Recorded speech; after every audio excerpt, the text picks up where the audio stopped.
Arte.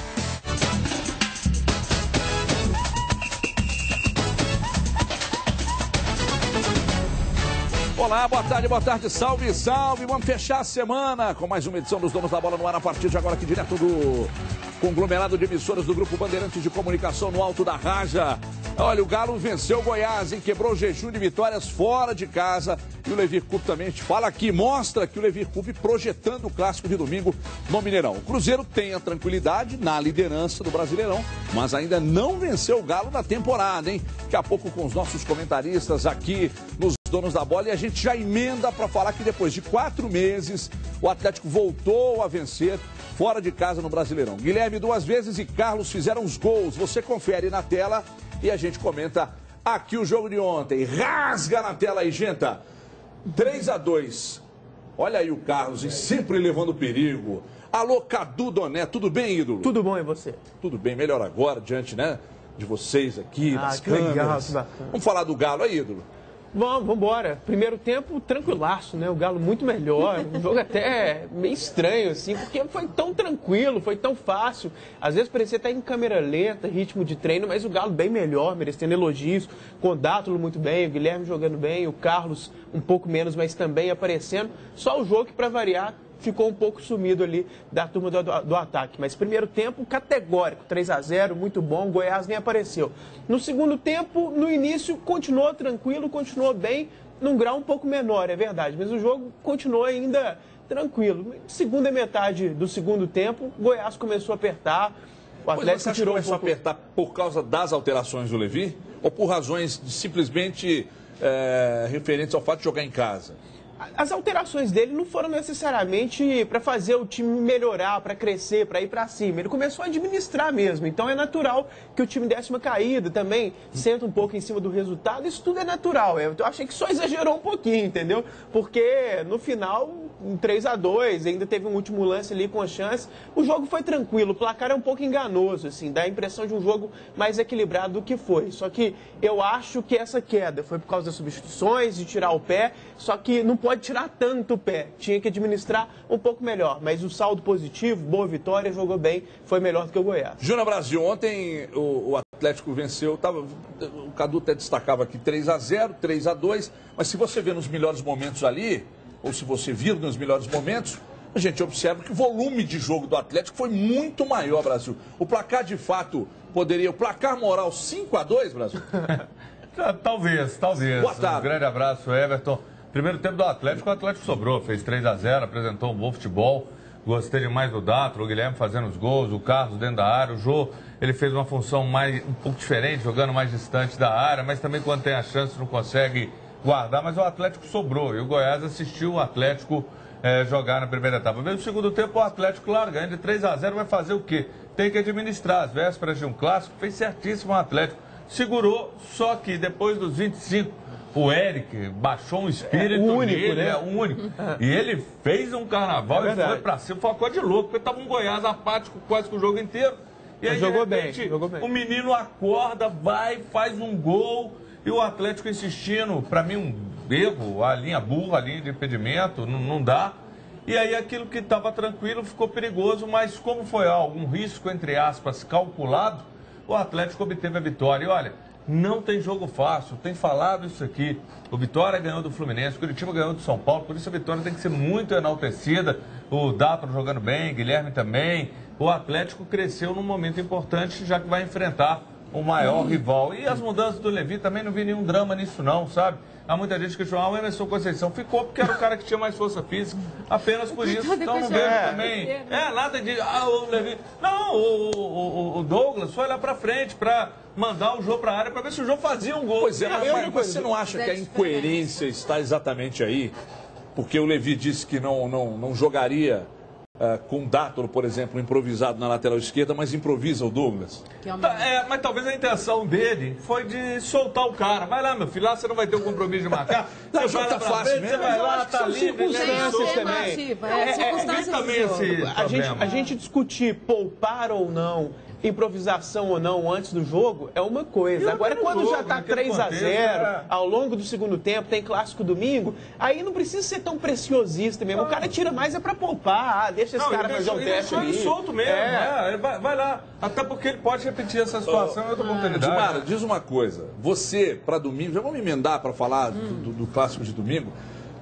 Falando do Galo, você escalaria o Carlos como atacante ou você escalaria o Jô como atacante ou uma formação com os dois à frente?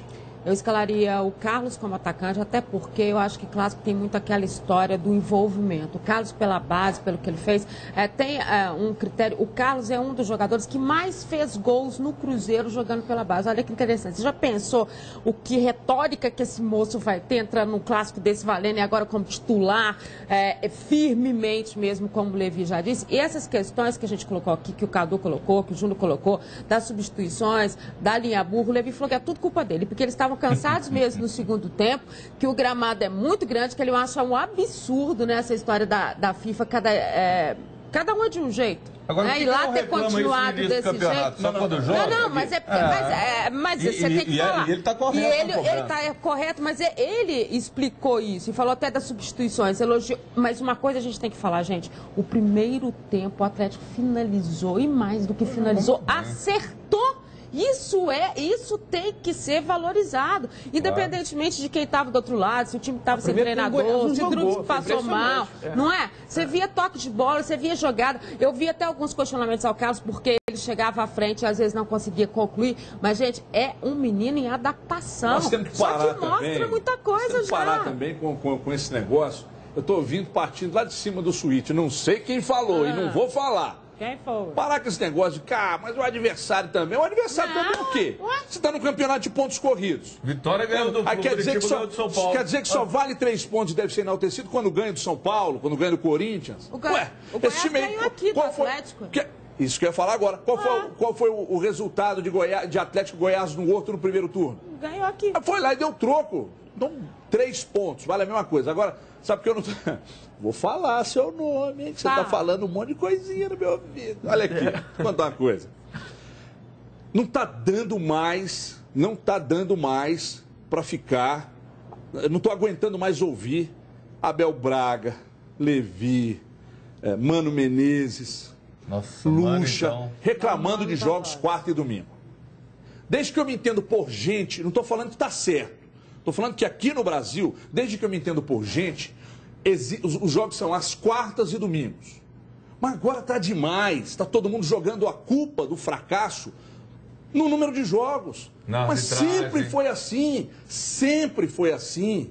Se está certo ou não é outra história. A gente tinha até mais volume de jogo numa semana. Na década de 90 teve um período que o Grêmio jogou 2 vezes no mesmo dia. O São Paulo até criou aquele expressinho, que era uma loucura. Tinha 50 competições. Então, quer dizer, até quando vai ficar esse mimimi?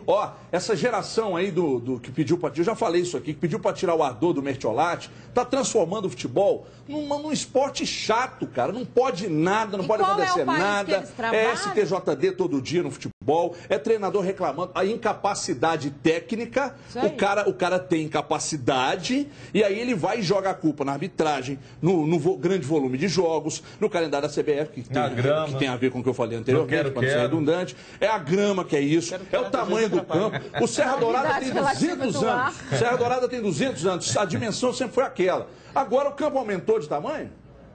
Não, o duro é que só reclama quando é do seu interesse. Antes do campeonato para todo mundo, jogou, ninguém fala nada. Temos que discutir de uma maneira séria. Não é só quando você é atingido, não. Então, esse é o ponto. Quando você é favorecido, você não discute a arbitragem. Quando a arbitragem te prejudica, aí a discussão vem à tona. Nós temos que unificar isso aí. Deixa eu ouvir o Levir aqui, que aliás ele admitiu altos e baixos do time durante o jogo, mas ele ressaltou aí a boa vitória do Atlético diante do Goiás. Roda aí.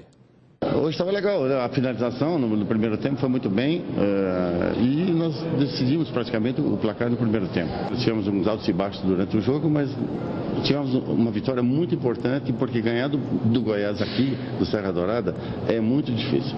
E aí você tem o clássico pela frente. Então, isso aí, a vitória realmente dá mais confiança para todo mundo e Isso permite que a gente tenha uma tranquilidade para trabalhar. Nós conseguimos revezar alguns jogadores ainda e nós vamos ter um elenco sim capaz de vencer o Clássico. É o melhor momento que existe, né? Entrar no Mineirão cheio e procurar fazer um grande jogo e sair de campo muito feliz.